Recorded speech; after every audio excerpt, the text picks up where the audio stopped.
Tangkap Edi Mulyadi, caleg gagal PKS, sebut Kalimantan sebagai tempat jin buang anak.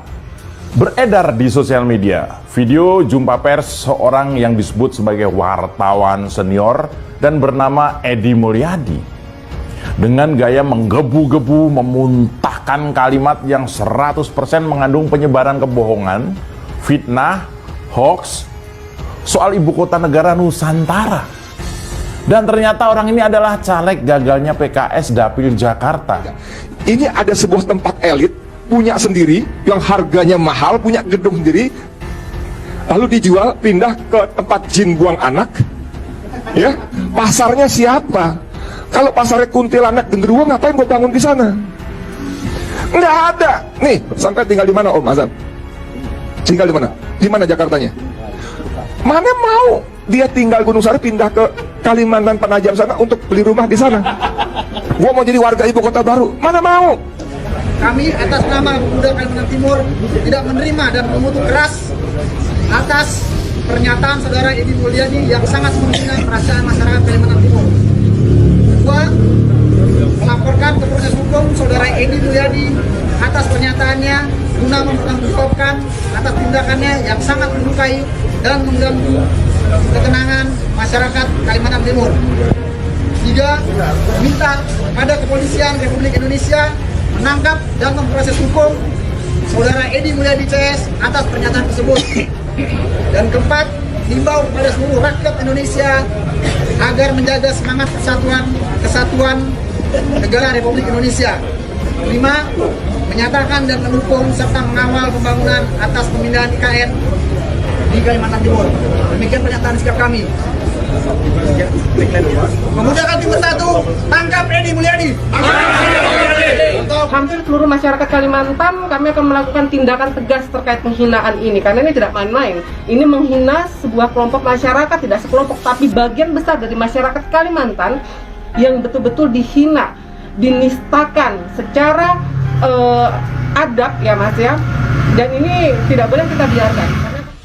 Jika kamu tidak setuju ibu kota negara dipindah atau tidak setuju dipindahkan ke Penajam Kalimantan karena alasan-alasan masuk akal, ya silakan saja. Tidak ada yang melarang, tidak ada yang menghambat, sebab setiap orang bebas menyampaikan pendapatnya, tentu saja selama pendapat itu tidak berdasarkan hoaks dan fitnah. Katakanlah Anda tidak setuju ibu kota negara dipindah karena lokasi tempat pindahnya tidak pantas jika dilihat dari berbagai aspek, misalnya kontur tanah. Atau mungkin Anda tidak setuju karena merasa Jakarta masih layak sebagai ibu kota sekalipun sudah sedang dalam proses tenggelam. Mungkin juga merasa bahwa tidak ada urgensi pemindahan ibu kota pada saat negara masih belum punya kemampuan finansial untuk melaksanakan proses pemindahannya, sebab pemindahan itu butuh biaya besar. Anda bebas mengatakan itu. Tetapi Anda tidak bebas menyatakan penghinaan terhadap tempat tertentu yang dihuni penduduk yang punya harga diri tersendiri. Intinya Anda tidak diperkenankan menghina orang lain dengan cara yang sangat keji. Anda juga tidak diperkenankan menyampaikan opini berdasarkan hoaks dan fitnah. Nah, kali ini justru yang tidak diperbolehkan inilah yang dilakukan Edi Mulyadi. Masih ingat Edi Mulyadi? Itu loh si caleg gagal dari PKS yang mengadakan liputan hoaks KM50 tempat matinya 5 pengawal Rizik. Edi mengatakan bahwa Penajam atau Kalimantan sebagai tempat jin membuang anak. Lalu menyebut pembeli properti di sana adalah kuntilanak dan genderuwo, serta mengatakan hanya monyet yang mau tinggal di ibu kota negara baru. Sedihnya semua yang ada di situ malah tertawa terbahak-bahak, seolah penghinaan itu sebagai lelucon.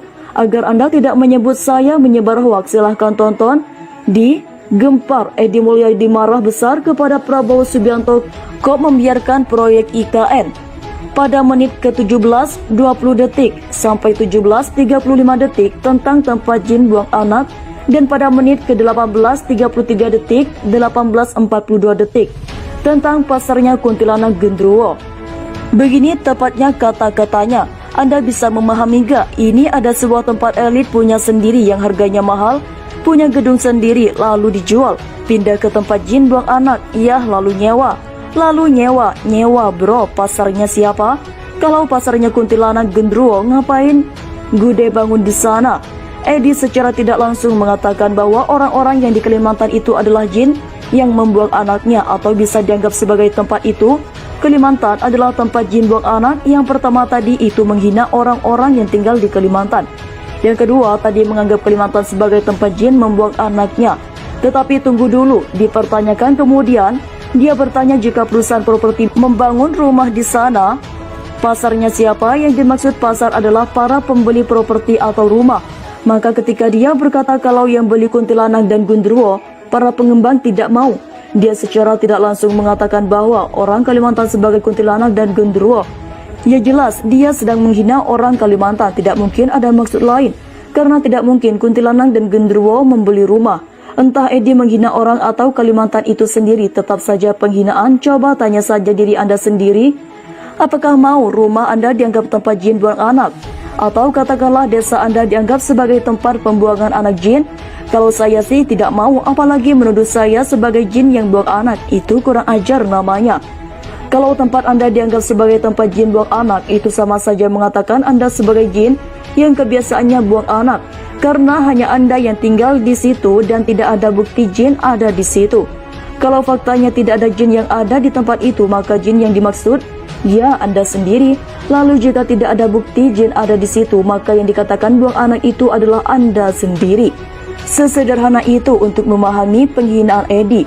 Maka jangan heran kalau kemudian nanti orang-orang Kalimantan mulai bergerak. Mereka pasti marah. Ini bukan lagi soal IKN, melainkan soal harga diri seorang Kalimantan, terutama orang Dayak yang sangat mencintai tanah kelahirannya. Menurut informasi yang saya tahu sih, sudah ada koordinasi di lapangan untuk bertindak. Sadar atau tidak, sebenarnya Edi sedang menunjukkan apa yang ada di dalam pikirannya tentang Kalimantan. Dia ini sepertinya masih menganggap Kalimantan itu sebagai sesuatu yang aneh, baik orang ataupun tempatnya. Mungkin dia perlu diberi pelajaran. Kalau menurut saya, orang-orang Dayak perlu bersuara dan bergerak. Jika posisi belum menangkap Edi, orang seperti Edi itu harus diberi pelajaran. Kalau tidak, mereka akan semakin melunjak. Edi dan kelompoknya memang terbiasa menghina kelompok lain, sekalipun hidup mereka tidak pernah diusik, dan sayangnya polisi seolah membiarkan saja. Edi harus tahu bahwa Kalimantan itu adalah tanah yang kaya akan sumber daya, baik manusia, budaya maupun alamnya. Kalimantan juga terkenal dengan keramahan dan kedamaiannya. Saya sudah merasakan itu, tetapi bukan berarti mereka diam kalau diusik dan dihina. Silahkan lihat sejarah biar tahu apa yang akan terjadi pada pengusik orang Dayak.